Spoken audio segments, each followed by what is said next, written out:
Hi வணக்கம்.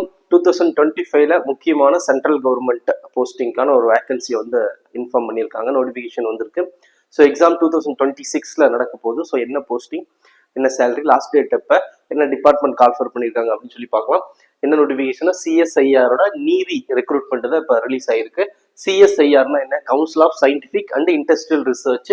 So அதில் NEERI அப்படின்னா National Environmental Engineering Research Institute அப்படின்னு சொல்லுவாங்க. ஸோ இது வந்து ஒரு மத்திய அரசோட வேலை வாய்ப்பு தான். ஸோ என்ன போஸ்டிங் அப்படின்னா சயின்டிஸ்ட். நிறைய பேருக்கு சயின்டிஸ்ட் ஆகணும் அப்படின்னு சொல்லிட்டு ஆசை இருக்கும். ஸோ சயின்டிஸ்டுக்கான வேகன்சி தான் வந்தது. நம்பர் ஆஃப் வேகன்சி வந்து பார்த்தீங்கன்னா 14 பதவிகள் வந்திருக்கு. சேலரியை பொறுத்த வரைக்கும் உங்களுக்கு அப்ராக்சிமேட்டா 1,34,907 இருக்கும் அப்படின்னு சொல்லியிருக்காங்க. இன்க்ளூட் ஆல் அலவன்சஸ் வரும் அப்படின்னு சொல்லியிருக்காங்க. ஸோ ஏஜ் லிமிட்டை பொறுத்த வரைக்கும் அப்பர் ஏஜ் லிமிட் வந்து 32 இயர்ஸ் அப்படின்னு சொல்லியிருக்காங்க. லாஸ்ட் டேட் ஆஃப் அப்ளிகேஷனை பொறுத்த வரைக்கும் December 23 அப்படின்னு சொல்லியிருக்காங்க. அபிஷியல் நோட்டிபிகேஷனை இன்னும் கிளியரா பார்க்கலாம். ஃப்ரெண்ட்ஸ், இதுதான் சிஎஸ்ஐஆர் நீரியோட அபிஷியல் நோட்டிபிகேஷன் பேஜ் வந்து பாத்தீங்கன்னா என்ன சொல்லியிருக்காங்கன்னா, இந்த வெப்சைட்ல தான் நம்ம அப்ளை பண்ற மாதிரி இருக்கும். நீரி இதுல தான் அப்ளை பண்ற மாதிரி இருக்கும். Starting date for submission of online application 24th November start ஆயிருக்கு. So last date of application வந்து 23rd டிசம்பர் அப்படின்னு சொல்லியிருக்காங்க.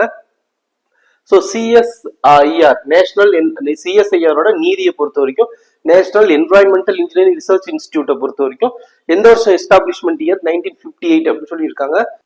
ஸோ இந்த சிஎஸ்ஐஆர் நீரியோட ஹெட் குவார்டர்ஸ் வந்து நாக்பூர்ல இருக்கு. 5 ஜோனல் சென்டர்ஸ் இருக்குன்னு சொல்லியிருக்காங்க. டெல்லி, மும்பை, சென்னை, கொல்கத்தா, ஹைதராபாத்ல ஜோனல் ஆபீஸ் இருக்கு அப்படின்னு சொல்லியிருக்காங்க. இது ஒரு கான்ஸ்டியூண்ட் இன்ஸ்டியூட் அப்படின்னு சொல்லியிருக்காங்க. ஸோ சிஎஸ்ஐஆரோட ஒரு அரசியலமைப்புல இடம்பெற்ற ஒரு அமைப்பு, அதுல ஒரு அங்கீகரிக்கப்பட்ட அமைப்பு அப்படின்னு சொல்லியிருக்காங்க.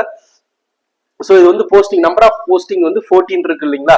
இதுல வந்து அன்ரிசர்வ்க்கு வந்து 4 போஸ்டிங் இருக்கு. இடபிள்யூஎஸ்க்கு 2 வரும். ஓபிசி நான் கிரீமி லேயருக்கு 4 போஸ்டிங் வரும். எஸ்சிக்கு 2 போஸ்டிங் வரும். எஸ்டிக்கு 1 போஸ்டிங் வரும். ஸோ இப்படின்னு சொல்லி 14 போஸ்டிங் சொல்லியிருக்காங்க. பிடபிள்யூபிடிக்கு வந்து 0-1 போஸ்டிங் வரும் அப்படின்னு சொல்லியிருக்காங்க. மொத்தமா 14 போஸ்டிங். அப்பர் ஏஜ் லிமிட்டை பொறுத்த வரைக்கும் பாத்தீங்கன்னா 32 இயர்ஸ் அப்படின்னு சொல்லியிருக்காங்க. எஸ்டிமேட் வந்து நமக்கு பேயும் எவ்வளவு வரும் அப்படின்னு சொல்லியிருக்காங்க. நெக்ஸ்ட் வந்து பாத்தீங்கன்னா இதுக்கான எஜுகேஷன் குவாலிஃபிகேஷனை பொறுத்த வரைக்கும் பாத்தீங்கன்னா சயின்டிஸ்ட் போஸ்ட் அப்படிங்கும்போது ஒவ்வொரு சயின்டிஸ்ட் லெவலுக்கும் வந்து பாத்தீங்கன்னா அந்தந்த போஸ்டிங் பிளஸ் எக்ஸ்பீரியன்ஸ் என்ன வேணும் அப்படின்னு சொல்லிட்டு எல்லாமே கிளியரா கொடுத்துருக்காங்க. எம்இ, எம்டெக், சிவில் இன்ஜினியரிங் இந்த மாதிரி ஒவ்வொரு போஸ்டிங்க்குமே அதுக்கான ஒரு ஸ்ட்ரீம் என்னென்ன முடிச்சிருக்கணும், என்ன கோர்ஸ் முடிச்சிருக்கணும், பிளஸ் வந்து என்னென்ன எக்ஸ்பீரியன்ஸ் வேணும் அப்படின்னு சொல்லிட்டு ரொம்ப கிளியரா கொடுத்துருக்காங்க. ஸோ அஃபிஷியல் நோட்டிஃபிகேஷன் லிங்க் வந்து டிஸ்கிரிப்ஷன்ல போடுறோம், கிளியரா செக் பண்ணுங்க. நெக்ஸ்ட் பாத்தீங்கன்னா ஏஜ் லிமிட் அண்ட் ரிலாக்ஸேஷனை பொறுத்த வரைக்கும் நம்ம ஏற்கனவே பார்த்தோம். அப்பர் ஏஜ் லிமிட் 32 அப்படின்னு சொல்லி இந்த போஸ்டிங் பார்த்தோம். இதுல ஏஜ் ரிலாக்ஸேஷன் வந்து பாத்தீங்கன்னா 0-5 இயர்ஸ், 5 வருஷம் யாருக்கு ஏஜ் ரிலாக்ஸேஷன் பாத்தீங்கன்னா ஷெட்யூல்டு கேஸ்ட் அண்ட் ஷெட்யூல் ட்ரைபுக்கு வந்து 5 வருஷம் ஏஜ் ரிலாக்ஸேஷன் 32 + 5 37 வரைக்கும் இருக்கலாம். ஸோ ஓபிசி நான் கிரீமி லேயருக்கு 3 வருஷம் ஏஜ் ரிலாக்ஸேஷன் கொடுத்துருக்காங்க. இப்போ 32 + 3 35 வரைக்கும் இந்த சயின்டிஸ்ட் போஸ்ட்டுக்கு வந்து நம்ம வந்து அப்ளை பண்ணலாம் அப்படின்னு சொல்லியிருக்காங்க. நெக்ஸ்ட் மோட் ஆஃப் செலக்ஷனை பொறுத்த வரைக்கும் இது டோட்டலா வந்து பாத்தீங்கன்னா கான்ஸ்டியூட்டட் பாடி அப்படிங்கிறதுனால வந்து பாத்தீங்கன்னா இதுக்கு வந்து நீங்க எக்ஸாம் அந்த மாதிரி இருக்கிறத விட நம்ம அப்ளை பண்ற அப்ளிகேஷனை வச்சு நம்ம வந்து அந்த ஸ்ட்ரீம் ரிலேட்டட் எக்ஸ்பீரியன்ஸை வச்சு அங்க இருக்கிற ஒரு கமிட்டி தான் நம்மளை வந்து நம்ம இன்டர்வியூ கால் பண்ண போறோம். அப்ளை பண்ற எல்லாத்தையுமே இதுக்கு இன்டர்வியூ கூப்பிடுவாங்க அப்படின்னு சொல்லிட முடியாது. அதே கிளியரா சொல்லியிருக்காங்க. ஸோ என்னென்ன குவாலிஃபிகேஷன் பேஸ்ல வந்து நம்மளை வந்து இன்டர்வியூக்கு வந்து கால்ஃபர் பண்ணுவாங்க அப்படின்னு சொல்லிட்டு கிளியரா வந்து ஒவ்வொரு கண்டிஷனையும் கொடுத்துருக்காங்க. அந்தந்த பர்டிகுலர் ஸ்பெஷலைசேஷன்ல வந்து பாத்தீங்கன்னா எக்ஸ்பீரியன்ஸ் இருக்கணும், பிளஸ் அதுக்கான கோர்ஸ் படிச்சிருக்கணும் அப்படின்னு சொல்லிட்டு ரொம்ப கிளியரா வந்து ஒவ்வொரு எக்ஸ்பீரியன்ஸ் வந்து தெளிவா கொடுத்துருக்காங்க.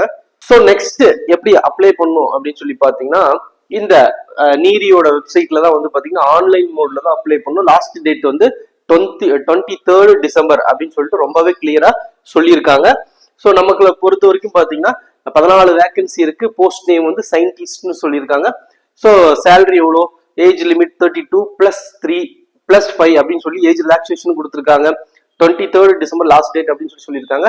ஸோ அப்ளை பண்ணாத கேண்டிடேட் வந்து உடனே இந்த எக்ஸாம் வந்து உங்களுக்கு குவாலிஃபிகேஷன் சரியா இருந்தால் உடனே இந்த எக்ஸாமுக்கு அப்ளை பண்ணிக்கோங்க. தேங்க்யூ.